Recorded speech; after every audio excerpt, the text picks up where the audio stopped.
Okay, अस्सलाम वालेकुम, बिस्मिल्लाहिर्रहमानिर्रहीम। हमारा सेकंड टॉपिक न्यू करिकुलम के मुताबिक बायोलॉजी का, that is cell theory. Cell theory का आगाज़ जो से ना बेटा, इसकी बिगनिंग हुई है 17th सेंचुरी में। 17th सेंचुरी में first time use of microscope किया गया for the study of cell.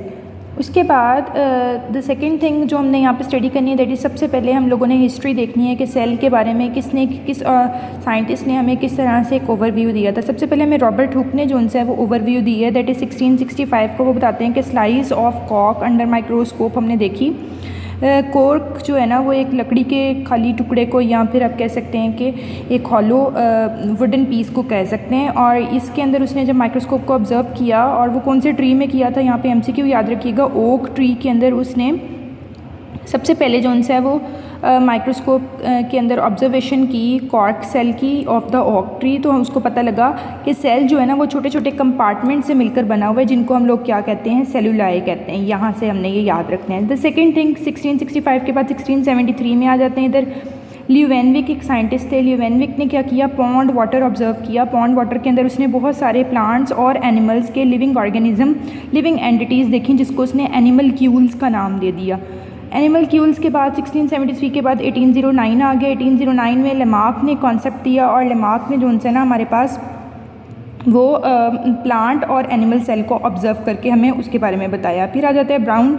Robert brown ने 1831 में हमें न्यूक्लियस ऑफ सेल के बारे में बताया। शेल्डन आ जाते हैं। शेल्डन ने हमें जो उनसे वो पार्ट ऑफ प्लांट अंडर जो उनसे वो माइक्रोस्कोप के अंडर जो उनसे उन्हें पार्ट्स ऑफ प्लांट के बारे में बताया। फिर शॉन आ जाते हैं। शॉन ने 1839 के अंदर हमें एनिमल्स के बारे में जो उनसे सेम वही चीज़ जो कि हमें शेल्डन ने बताई थी 1838 में, वो शॉन ने हमें 1839 में दे दी। देन रेडल्फ विर्चू आ जाते हैं। रेडल्फ विर्चू या विर्को भी कहा जा सकते हैं इसको। हमने 1885 में इसने cells from the other cell हमें बताया कि जो सेल्स है ना, वो पहले से बने हुए सेल से बनते हैं। ये हमने कॉन्सेप्ट विर्चू ने दिया था। इसके बाद पेस्चराइजेशन है ना, इसी रेडल्फ विर्चू के कॉन्सेप्ट का 1862 में एक्सपेरिमेंटल प्रूफ पेश कर दिया कि वाकई जो सेल्स है ना, वो पहले से मौजूद सेल से बनते हैं। तो हमारे पास ये एक क्विक हिस्ट्री हम लोगों ने रिव्यू कर ली। और ये क्विक हिस्ट्री हमें क्या कहती है कि जो रॉबर्ट हुक आया सबसे पहले, रॉबर्ट हुक के बाद आया हमारे पास ल्यूवेनविक, ल्यूवेनविक के बाद लेमार्क आया, लेमार्क के बाद ब्राउन आया, ब्राउन के बाद शेल्डन आया, शेल्डन के बाद शॉन आया, शॉन के बाद वर्चू, एंड देन पैस्चर। और ये हमारे पास एक सीरीज़ आ जाती है ईयर्स की, जिसको हमने याद करना है फॉर MCQs। और ये हमारा वर्क है जो कि इन तमाम साइंटिस्ट ने किया था। इसके फ़ौरन बाद हम लोगों ने सेल थ्योरी देख लेनी है। इन तमाम की बेसिस के ऊपर ना सेल थ्योरी जो सी है वो फॉर्मुलेट कर ली गई। अब सेल थ्योरी क्या कहती है कि जो सेल है ना, वो प्रीवियसली एग्जिस्टिंग सेल से मिलकर बना है। अब सेल प्रीवियसली एग्जिस्टिंग सेल से मिलकर बना है, एक पॉइंट ये हो गया जो कि हमें वर्च्यू ने दिया था, और जिसका एक्सपेरिमेंटल प्रूफ हमने यहाँ पे पढ़ा कि हमें किसने दिया था, पैस्चर ने दिया था। अब यही एक्सपेरिमेंटल प्रूफ के बाद जो कि है कि सेल थ्योरी, सेल जो है वो प्रीवियसली एग्जिस्टिंग सेल से मिलकर बन रहा है। इसके बाद हमें पता लगता है कि जो सेल है ना, वो बेसिक यूनिट ऑफ लाइफ है। ठीक है, एक ये हो गया। और इसके बाद हम लोगों ने देखा कि तमाम जो ऑर्गेनिजम्स हैं ना, ऑर्गेनिज्म किन्हें कहते हैं, लिविंग ऑर्गेनिज्म यानी जानदार। जो जितने भी जानदार हैं ना, वो या तो एक या एक से ज़्यादा सेल से मिलकर बन रहे हैं। ये हमारे पास जनाब हो गई सेल थ्योरी। ये बहुत बहुत इंपॉर्टेंट शॉर्ट क्वेश्चन है। ये पास्ट बुक्स में भी शॉर्ट क्वेश्चन था, और ये जो नई करिकुलम की बुक है, इसमें भी ये इंपॉर्टेंट शॉर्ट क्वेश्चन के तौर पर काउंट होगा। इसके बाद हम आ जाते हैं नेक्स्ट कॉन्सेप्ट के ऊपर, that is the validation of cell theory. मतलब इस सेल थ्योरी को ये जो सेल थ्योरी आई, इसको किसने प्रूफ दिया? ये इस तरह का कौन सा कॉन्सेप्ट था जिसने हमें बताया कि वाकई जो सेल थ्योरी है ना, वो वैलिडेटेड है। मतलब उसका जो कॉन्सेप्ट है ना, दैट इज़ वैलिडेशन, हमें किसने प्रूफ्स दिए? तो इसके ये हमारे पास एक नया टॉपिक है जो कि पिछली बुक्स में बिल्कुल भी मेंशन नहीं था। हाँ, कुछ पॉइंट्स में हमें ये बताया ज़रूर गया था कि जो सेल थ्योरी है वो एक्सपेरिमेंटली प्रूफ करके हमारे पास ये 3 पॉइंट्स दिए गए थे, लेकिन इन 3 पॉइंट्स की बेसिस पे नहीं। अब हम लोग अगर देखें तो वैलिडेशन ऑफ सेल थ्योरी में हम लोग पढ़ते हैं कि जो सेल थ्योरी है ना, वो सबसे पहले तो इनके कुछ हमने पॉइंट्स देख लेने कि किस तरह से वैलिडेट किया गया। वैलिडेट करने के मुख्तलिफ प्रूफ्स होंगे, मुख्तलिफ मैथड्स होंगे, हमने वो समझ लेने। पहले है by light microscope and bye electron microscope. जब इलेक्ट्रॉन और लाइट माइक्रोस्कोप से देखा गया तो ये हमें पता लगा कि जो सेल है ना, वो स्ट्रक्चरल यूनिट्स होते हैं। ठीक है, सेकंड आ गया हमारे पास टेक्निक्स आ गई।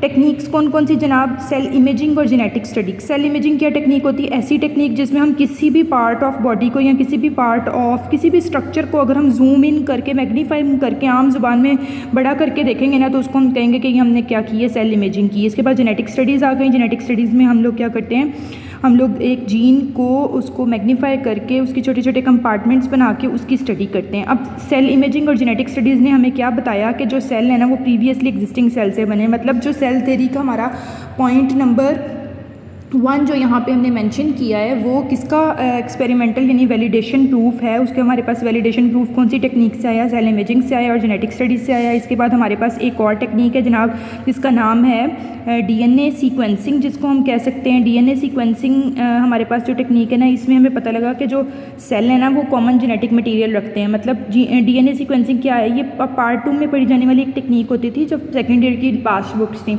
अब इस टेक्निक में क्या है कि जो हमारा डीएनए है ना उसके हम छोटे छोटे फ्रेगमेंट्स बना देते हैं। वो इस तरह के छोटे छोटे जो फ्रेगमेंट्स होते हैं ना जब उनको हम स्टडी करते हैं तो उनका एक सीक्वेंस बनता है। उस सीक्वेंस से हमें पता लगा कि जो डीएनए है ना मुख्तलिफ ऑर्गेनिज़म्स के उनको मिलाया गया तो पता लगा सेल जो उनसे ना वो कॉमन जेनेटिक मटेरियल रखते हैं। और इससे हमें पता लगा कि ये जो जेनेटिक मटेरियल अगर कॉमन है तो इसका मतलब तमाम ऑर्गेनिज़म की जो लाइफ है ना उनका फंडामेंटल यूनिट कौन है, सेल है, जो कि हम लोगों ने यहाँ पे पढ़ा कि cell is a basic unit of life. ठीक है, और ये जो थर्ड पॉइंट है ना कि तमाम ऑर्गेनिज़म एक या एक से ज़्यादा सेल से मिलकर बने होते हैं। तो ये हम लोगों को जो है यहाँ से एक आखिरी स्ट्रक्चरल टेक्निक से हमें पता लगा वो है सेल कल्चर स्टडीज़ और tissue engineering. Cell culture studies क्या होती हैं और टिश्यू इंजीनियरिंग क्या होती है। अगेन ये हमारे पास एक पार्ट है, प्रोपेगेशन की एक टेक्निक है और इस प्रोपेगेशन की टेक्निक को हम पार्ट 2 में स्टडी करते थे बायोटेक्नोलॉजी के अंडर। इसमें क्या करते हैं कि हम लोग किसी भी ऑर्गेनिज्म के ना का टिश्यू का छोटा सा कल्चर ले लेते हैं। मतलब अगर उसका फ्रेगमेंट ले लिया, इतना सा पीस ले लिया, उस पीस को हम लोग ग्रो करवाते हैं और जब वो ग्रोथ लेते हैं ना तो वो हमारे पास क्या करता है, हमें बहुत सारे उसके एंटिटीज़ को जब हम लोग अंडर माइक्रोस्कोप स्टडी करते हैं तो हमें पता लगता है कि सेल का ग्रोथ पैटर्न क्या था, सेल किस तरह से डिफ्रेंशिएट हुई। यहाँ पे डिफ्रेंशिएशन का मीनिंग क्या है, यहाँ पे डिफ्रेंशिएशन का मीनिंग है कि हर पार्ट ऑफ सेल का प्रिमिटिवली एक सेल से आगे जाकर किस तरह से मुख्तलिफ cells according to their functionality and structure उनका डिवाइड हो जाना, जैसे रूट सेल हो गया, जैसे स्टेम सेल हो गया। तो ये हमारे पास जो है ना वो वैलिडेशन हो गई सेल थ्योरी की। इससे पहले हम लोगों ने हिस्ट्री पढ़ी और हिस्ट्री के बाद हम लोगों ने सेल थ्योरी देखी थी और फिर इसी सेल थ्योरी की बेस पे हम लोगों ने क्या किया, वैलिडेशन ऑफ सेल थ्योरी के कुछ पॉइंट्स देख लिए। एक पॉइंट हमने माइक्रोस्कोप देखा, फिर हमने कल्चर स्टडीज़ देखी, फिर हमने टेक्निक्स देखी और ये दोनों टेक्निक से हमें ये सेल थ्योरी के वैलिडेशन प्रूफ्स मिल गए। इसके बाद हमारा लास्ट टॉपिक जो है वो है exceptions to the cell theory. अगर exceptions to the cell theory में देखा जाए तो सबसे पहले एक्सेप्शन क्या है, वायरस। वायरस एक ऐसी एक्सेप्शन है जिसको अभी भी हम लोग किसी लिविंग एंटिटी के तौर पे स्टडी नहीं कर रहे। क्यों नहीं कर रहे, हम कहते हैं कि जो सेल्स है ना वो वायरस जो है ना वो सेल से मिलकर नहीं बना हुआ, ठीक है, यानी ये सेलुलर एंटिटी है ही नहीं। तो ये एक्सेप्शन हो गई सेल थ्योरी की, यानी ये सेल थ्योरी के अंदर फॉल ही नहीं करता। इसके बाद इसके अंदर कोई मशीनरी नहीं है रिप्रोडक्शन के लिए, इसको होस्ट की ज़रूरत है। होस्ट क्या होता है, कोई और बॉडी, कोई और लिविंग बॉडी की ज़रूरत है अपनी बॉडी की रेप्लिकेशन के लिए। इसके अलावा हमने पढ़ा कि जो प्रायोन्स और वायरोइड्स हैं ना ये भी कुछ सेलुलर पार्टिकल्स हैं जो कि डीएनए जो कि लिविंग हैं, इनको लिविंग कंसीडर किया जाता है और ये डीएनए और आरएनए या फिर मुख्तलिफ प्रोटीन से मिलकर बने हुए हैं। ये एक पॉइंट में हमने ये वायरसेस की एक्सेप्शन को स्टडी कर लिया। सेकंड एक्सेप्शन क्या है, माइटोकॉन्ड्रिया एंड क्लोरोप्लास्ट की। जो माइटोकॉन्ड्रिया और क्लोरोप्लास्ट है ना इनका अपना डीएनए होता है और ये अपने डीएनए के साथ जो उनसे ना ये रिप्रोड्यूस कर सकते हैं। अब जिस बॉडी के अंदर भी डीएनए होगा वो अपनी रिप्रोडक्शन कर सकती है।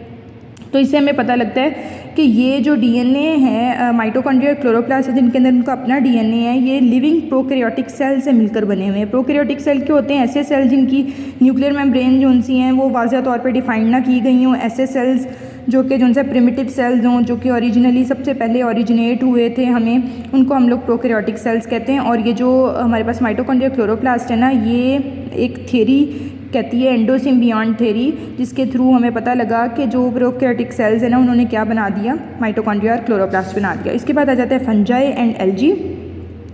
फंजाई और एल्गी को स्टडी करें तो हमें क्या कहते हैं कि फंजाई और एल्गी की जो बॉडी है ना ये बहुत ज़्यादा न्यूक्लियस रखती है अपने अंदर, लेकिन सिंपल एक ही साइटोप्लाज्मिक मैस के अंदर एक बहुत ज़्यादा न्यूक्लियस हैं, जो कि एक्सेप्शन है सेल थ्योरी के अंदर। कि सेल थ्योरी हमें क्या कहती है कि जो सेल्स हैं ना ऑर्गेनिजम्स हैं वो एक या एक से ज़्यादा सेल से मिलकर बन सकते हैं, लेकिन ये हमें क्या बताता है कि सेल के अंदर ही मुख्तलिफ न्यूक्लियाई मौजूद हैं लेकिन एक ही साइटोप्लाज्मिक मैस के अंदर। एक एक्सेप्शन आपकी बुक हमें ये बता रही है, और दूसरी एक्सेप्शन क्या है मसल सेल्स की। मसल सेल्स को क्या कहते हैं, मायोसाइट्स कहते हैं, और ये मायोसाइट्स वर्टिब्रेट्स की बॉडी में मौजूद हैं, और ये मायोसाइट जो वर्टिब्रेट्स की बॉडी में मौजूद हैं ये मल्टी न्यूक्लिएटेड सेल्स हैं, यानी एक से ज़्यादा न्यूक्लियस से जो उनसे वो बने हुए हैं। जिस तरह से फंजाई और एल्गी था ये भी एक से ज़्यादा न्यूक्लियस से बने हुए हैं, और ये मल्टी न्यूक्लिएटेड सेल्स ये भी हैं। इसका मतलब ये कि कॉन्सेप्ट ऑफ सिंगल सेल जो कि सेल थ्योरी में बयान किया गया था उसको ये एक्सेप्शन देती हैं, exception to the cell theory. तो इसमें हम लोगों ने exception to the cell theory में हमने क्या पढ़ा कि वायरसेस के बारे में पढ़ा, माइटोकॉन्ड्रिया के बारे में पढ़ा, फंजाई और एल्गी के बारे में पढ़ा, और मसल सेल्स के बारे में पढ़ा। सेल थ्योरी का जो टॉपिक है जो हम लोगों का चैप्टर नंबर 3 सेल एंड सब सेलुलर ऑर्गेनेलीज का न्यू करिकुलम के मुताबिक हम पढ़ रहे हैं। इसमें ये जो सेल थ्योरी का टॉपिक है इसमें जो हिस्ट्री है ये हम लोगों ने एज अ शॉर्ट और MCQ प्रिपेयर करनी है। सेल थ्योरी एक इंपॉर्टेंट शॉर्ट क्वेश्चन है, इसको शॉर्ट क्वेश्चन के तौर पे हम लोगों ने प्रिपेयर कर लेना है। वैलिडेशन ऑफ सेल थ्योरी एक इंपॉर्टेंट टॉपिक है जो कि यकीनन जो सा है ये शॉर्ट के तौर पे आ सकता है, तो इसको हमने जो सा है वो शॉर्ट क्वेश्चन के तौर पे प्रिपेयर कर लेना है। इसके बाद हमारे पास exceptions to the cell theory आ जाती हैं। Exceptions to the cell theory को देखा जाए तो ये तीनों एक्सेप्शंस भी हमारे पास शॉर्ट क्वेश्चन है। तो हमने आज एक ये MCQ बेस्ड हमने क्वेश्चन पढ़ा, एक हमने शॉर्ट क्वेश्चन बहुत इंपॉर्टेंट पास्ट पेपर्स का एक शॉर्ट क्वेश्चन होता था पार्ट 1 की लास्ट बुक्स का, वो हमने पढ़ा। वैलिडेशन ऑफ सेल थ्योरी हमने पढ़ी, and then exceptions to the cell theory हमने पढ़ी। ये पूरा एक ओवरव्यू है हमारे आज के टॉपिक का, और अगर इसमें कोई भी प्रॉब्लम है ना तो आप जो उनसे वो कमेंट करके उसको पूछ सकते हैं। Thank you so much. अल्लाह हाफ़िज़, take care of yourself. कल इंशाल्लाह हम लोग नेक्स्ट टॉपिक स्टडी करेंगे। अल्लाह हाफ़िज़।